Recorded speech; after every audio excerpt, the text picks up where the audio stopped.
Oh, hello. I didn't see you there. What's up, guys? I've got a couple of drumming tips for you, and maybe make you a better drummer, and maybe make your band members like you more. Volume, controlling volume. That's become a big thing for me in my drumming career. Most of the gigs that I've played have been small rooms, low volume situations. And of course, it's frustrating for drummers because drums are naturally loud and we love to play loud. We love the sound of it, the feel of it. And when we want to play all our fancy licks, we need that energy and the volume and all that stuff. Well, recently I have an injury to my right knee just from playing wrong technique and not playing enough because I have a day job as well and I play gigs on the weekends and stuff.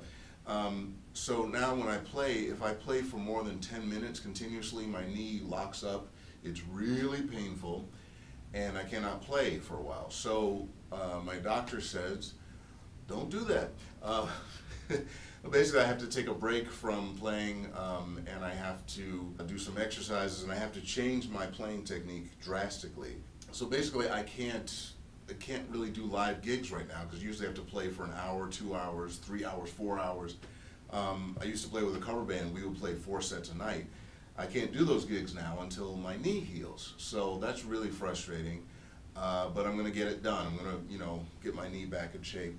But also I had to smack my glasses around. I have to learn, adjust my playing technique and develop a more relaxed way of playing with all my limbs. And as I started working on this stuff, I noticed it was working on controlling my volume as well and playing. I would love to play without so much energy. I would love to play with intensity without bashing and crashing and all that.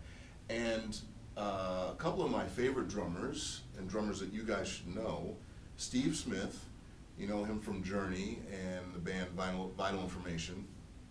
He's one guy, and Peter Erskine is another guy. Those are two drummers right off the bat I could think of who are excellent at playing at controlled volumes or soft volumes. They can play all of their amazing stuff, but at a low volume. They're not bashing.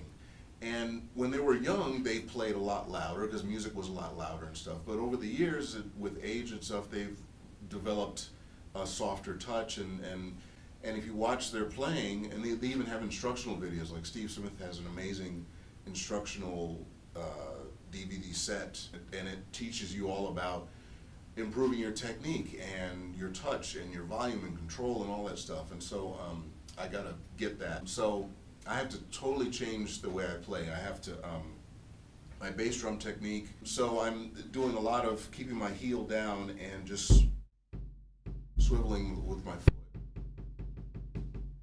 And that's going to take a while to develop the touch and the control and everything. And so I've gotten lighter sticks.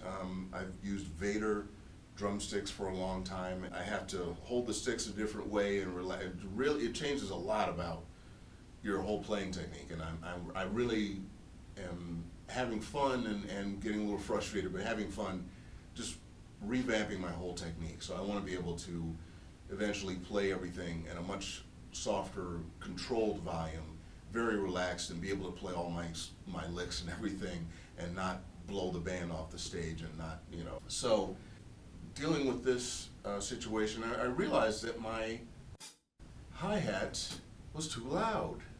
And it shocked me because I've always played with the shank of the stick,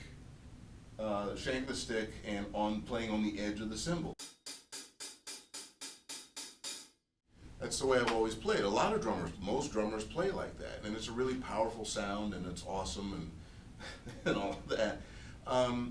But I just reviewing some videos that people took of some of my gigs and recordings of some of my gigs. There were times where the hi-hat was too loud. It was cutting through the whole mix. The hi-hat was louder than the rest of the drum kit.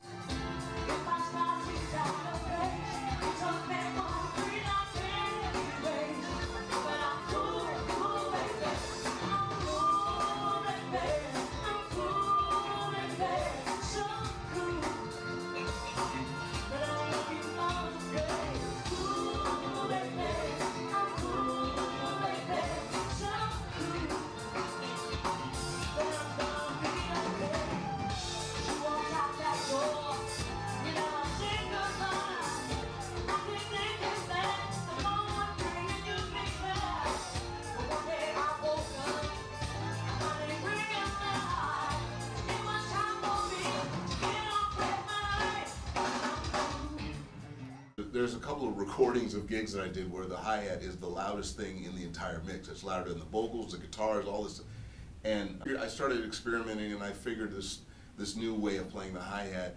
And then I just literally, like a couple days after that, I saw Steve Smith has a video where he talks about playing the hi-hat differently, and I'll put a link to it below. So my old way of playing the hi-hat, loud as could be, you know.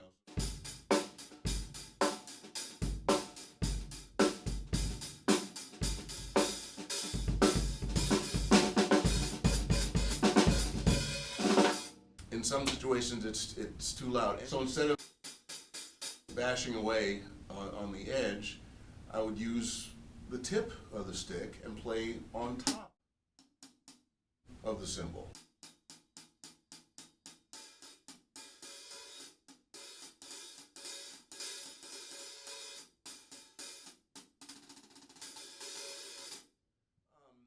And it's a subtle difference in volume, but there is a difference there.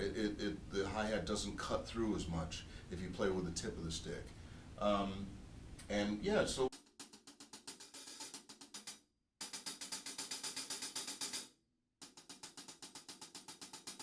there you hear a pretty obvious difference there.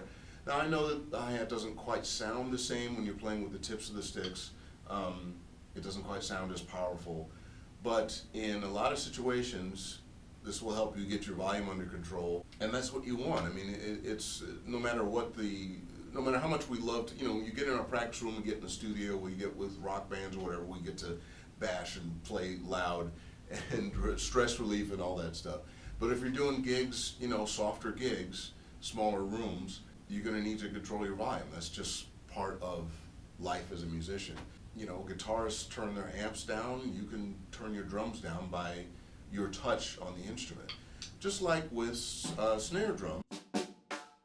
If you want to play louder on the snare drum, you hit rim shots. You want to play softer, tip of the stick on the center of the drum. So, same kind of concept, you can use it on the hi-hat, and you won't have hi-hats going That's one of my tips, controlling your volume, keeping the hi-hat under control. Thanks you guys for watching. Please subscribe to my channel. I'll have more videos coming at you.